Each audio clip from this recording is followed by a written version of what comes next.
Hello friends, welcome to my channel.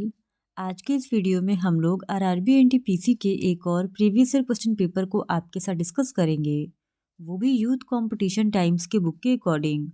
और इसके पहले के वीडियोस में भी हमने आरआरबी एनटीपीसी के प्रीवियस ईयर क्वेश्चन पेपर्स को आपके साथ डिस्कस किया है। अगर अभी तक आपने उन वीडियोज़ को नहीं देखा है तो उन वीडियोज़ का लिंक आपको डिस्क्रिप्शन बॉक्स में मिल जाएगा, आप उसे जाके देख सकते हैं। तो बिना देरी किए चलिए आज का ये वीडियो स्टार्ट करते हैं। तो आज के इस वीडियो में हम लोग 9 मार्च 2021 के एग्जाम में पूछे गए क्वेश्चंस का ही डिस्कशन आपके साथ करेंगे। तो क्वेश्चन नंबर 1 है, निम्न में से कौन उच्च स्तरीय भाषा नहीं है?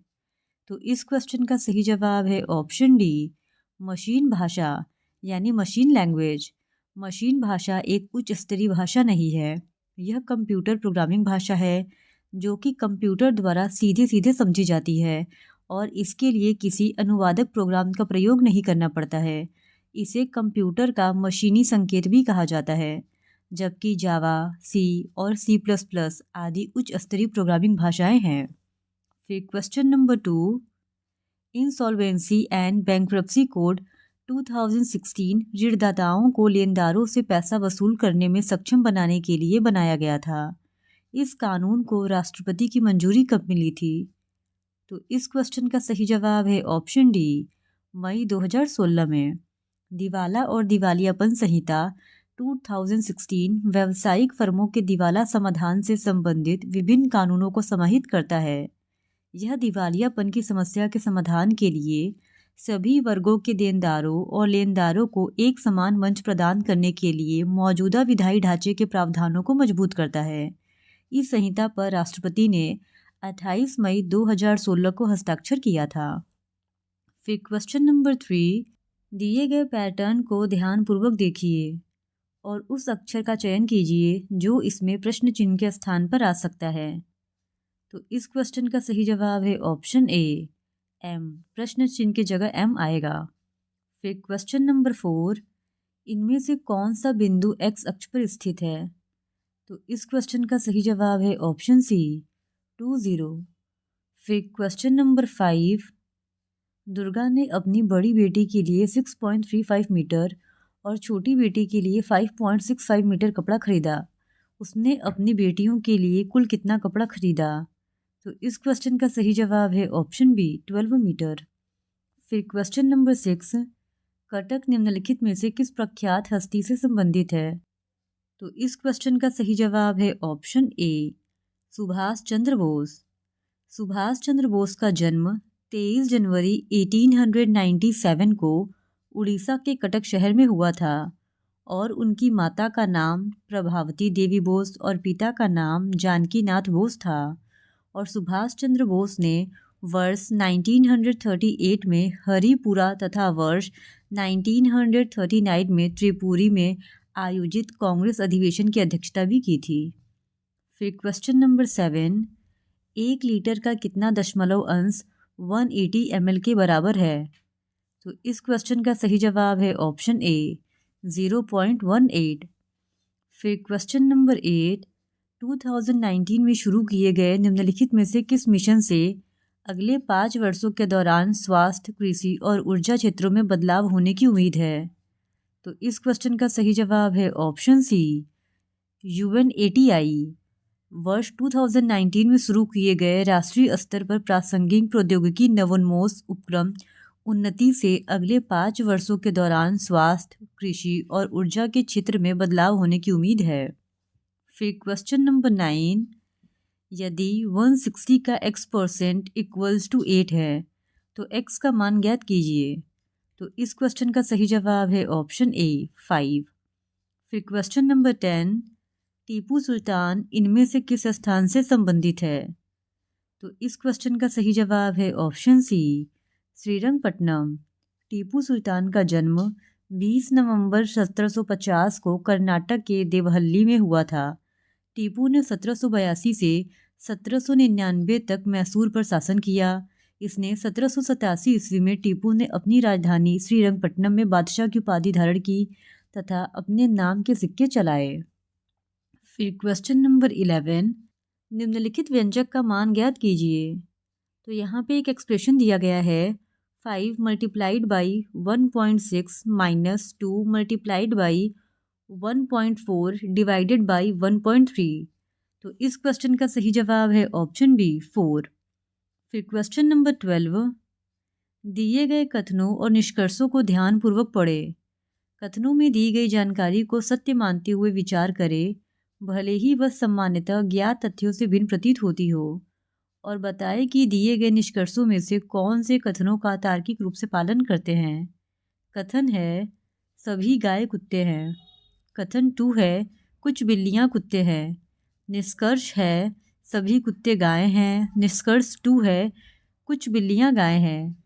तो इस क्वेश्चन का सही जवाब है ऑप्शन डी, न तो निष्कर्ष 1 और न ही 2 पालन करता है। फिर क्वेश्चन नंबर 13, 4 शब्द दिए गए हैं जिसमें से 3 किसी तरह से संगत है और एक असंगत है। असंगत का चयन करें। तो इस क्वेश्चन का सही जवाब है option A, speed. Brake, accelerator और क्लच के माध्यम से वाहनों की गति को कम किया जा सकता है और ये सभी गाड़ी के अंग होते हैं, जबकि स्पीड वाहन की गति को दर्शाता है। इस वजह से इस क्वेश्चन का सही जवाब हो जाएगा ऑप्शन ए, स्पीड।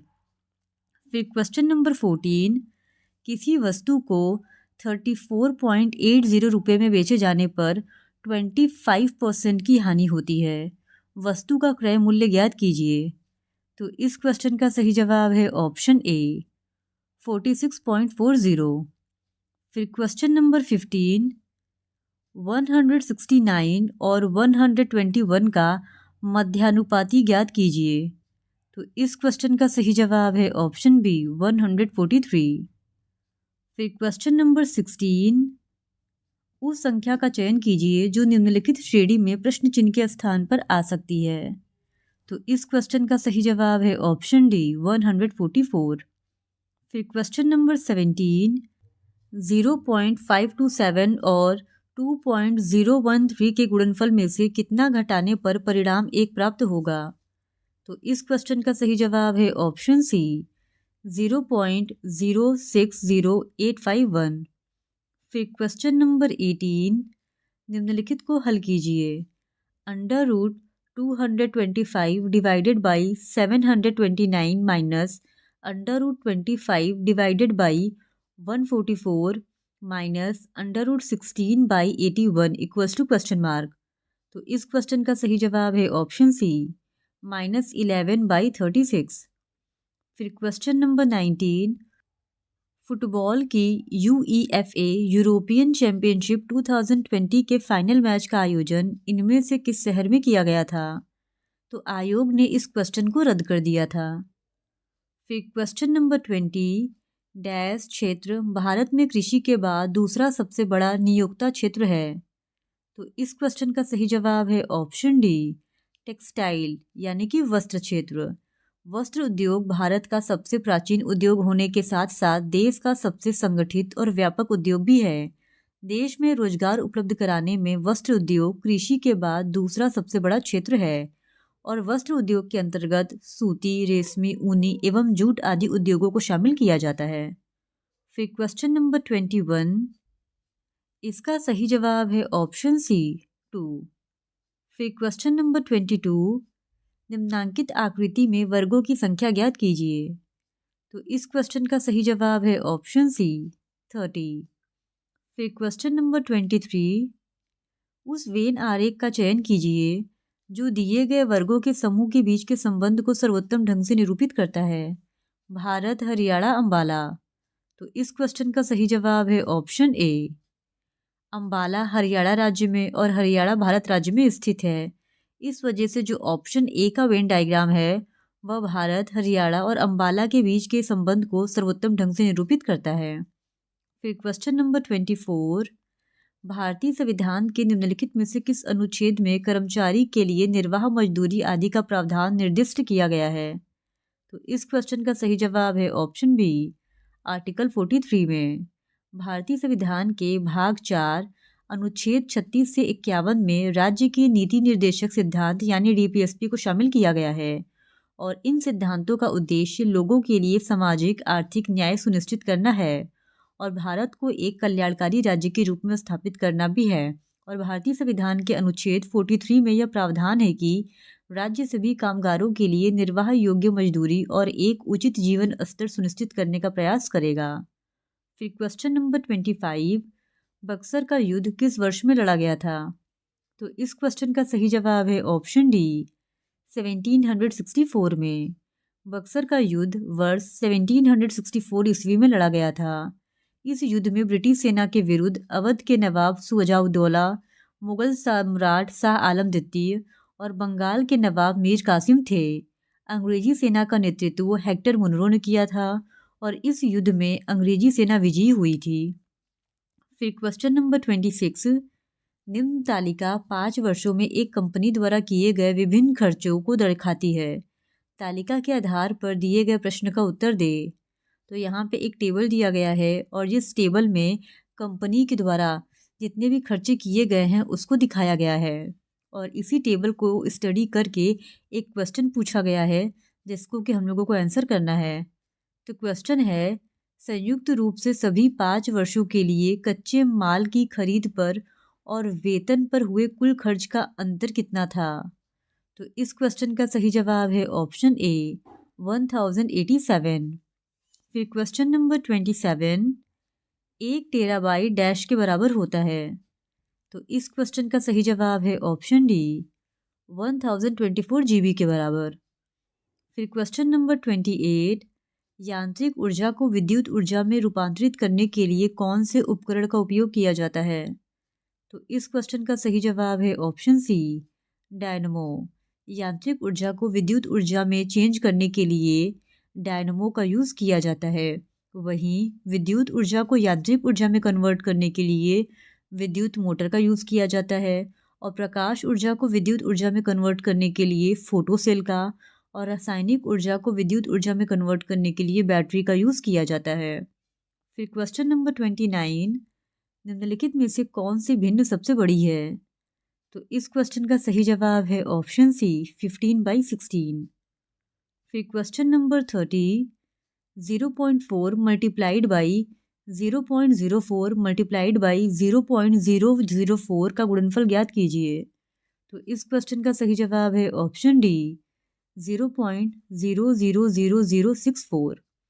फिर क्वेश्चन नंबर 31, दिए गए कथन और निष्कर्षों को ध्यान से पढ़ें और बताएं कि दिए गए निष्कर्षों में से कौन से कथन का तार्किक रूप से पालन करते हैं। कथन है, जो लोग कन्या भ्रूण हत्या के खिलाफ है वे स्वयं इसमें शामिल थे।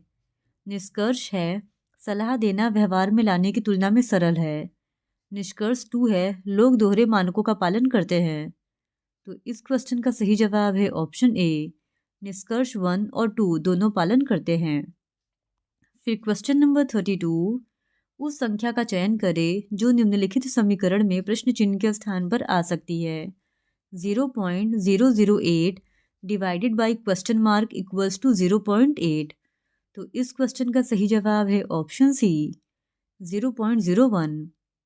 फिर क्वेश्चन नंबर 33, अपनी वास्तविक चाल की 5/7 चाल से गतिमान एक बस 42 किलोमीटर की दूरी 1 घंटे 40 मिनट 48 सेकेंड में तय करती है। बस की वास्तविक चाल ज्ञात कीजिए। तो इस क्वेश्चन का सही जवाब है option D 35 kilometre per hour. फिर क्वेश्चन नंबर 34, इनमें से कौन सी राशि सदिश नहीं है? तो इस क्वेश्चन का सही जवाब है ऑप्शन ए शक्ति। जिन भौतिक राशि में मात्रा तथा दिशा दोनों निहित होते हैं उन्हें सदिश राशियाँ कहते हैं, जैसे बल, संवेग, भार, विस्थापन, त्वरण, बल, आघूर्ण आदि। जबकि ऊर्जा, विद्युत धारा, दूरी, समय, शक्ति, द्रव्यमान आदि अदिश राशि में शामिल होते हैं। फिर क्वेश्चन नंबर 35, निम्नलिखित में से कौन सा त्योहार फसलों की कटाई से संबंधित है? तो इस क्वेश्चन का सही जवाब है ऑप्शन ए पोंगल। पोंगल भारत के तमिलनाडु राज्य में 4 दिनों तक चलने वाला फसल कटाई उत्सव है।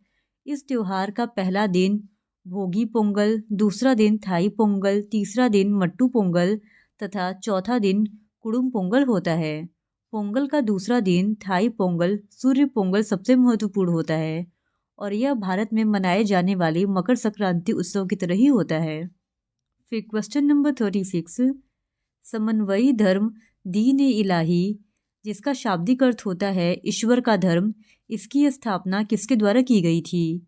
तो इस क्वेश्चन का सही जवाब है ऑप्शन ए, अकबर के द्वारा। समन्वयी धर्म दीन ए इलाही एक नया धर्म था जिसका आरंभ 1582 ईस्वी में बादशाह अकबर ने किया था और इस धर्म में हिंदू, मुस्लिम, बौद्ध, जैन, पारसी तथा ईसाई धर्म की मुख्य बातों का समावेश किया गया था। फिर क्वेश्चन नंबर 37, विश्व जनसंख्या दिवस कब मनाया गया है? तो इस क्वेश्चन का सही जवाब है ऑप्शन सी, 11 जुलाई। विश्व जनसंख्या दिवस प्रत्येक वर्ष 11 जुलाई को मनाया जाता है और इसकी शुरुआत 1989 ईस्वी में हुई थी।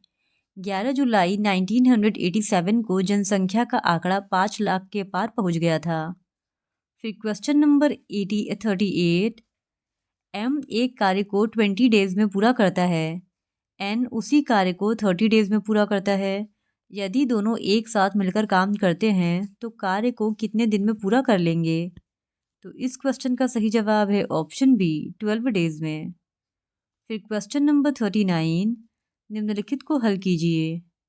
तो इस क्वेश्चन का सही जवाब है ऑप्शन बी, 30/37। फिर क्वेश्चन नंबर 40, 7.2 kg का कितने प्रतिशत 18 ग्राम के बराबर है? तो इस क्वेश्चन का सही जवाब है ऑप्शन सी, 0.25%। फिर क्वेश्चन नंबर 41, विश्व की तीसरी सबसे लंबी नदी कौन सी है? तो इस क्वेश्चन का सही जवाब है ऑप्शन ए, यांगांसी। यांगांसी नदी चीन में बहने वाली एशिया की सबसे बड़ी नदी तथा विश्व की तीसरी सबसे बड़ी नदी है। इसकी लंबाई 6300 किलोमीटर है और इस नदी को चीन में चेनजियांग के नाम से भी जाना जाता है। फिर क्वेश्चन नंबर 42, चमड़ा कोको का संबंध किस रंग क्रांति से था? तो इस क्वेश्चन का सही जवाब है ऑप्शन डी, भूरी। भूरी क्रांति का संबंध चमड़ा यानी कोको उत्पादन से था। फिर क्वेश्चन नंबर 43, यदि x का 50% y के 25% के बराबर है तो x/y का मान इनमें से किसके बराबर होगा? तो इस क्वेश्चन का सही जवाब है ऑप्शन सी, 1:2 के। फिर क्वेश्चन नंबर 44, सार्वजनिक वितरण प्रणाली PDS में निर्गम मूल्य क्या दर्शाता है? तो इस क्वेश्चन का सही जवाब है ऑप्शन बी, बाजार मूल्य से कम मूल्य।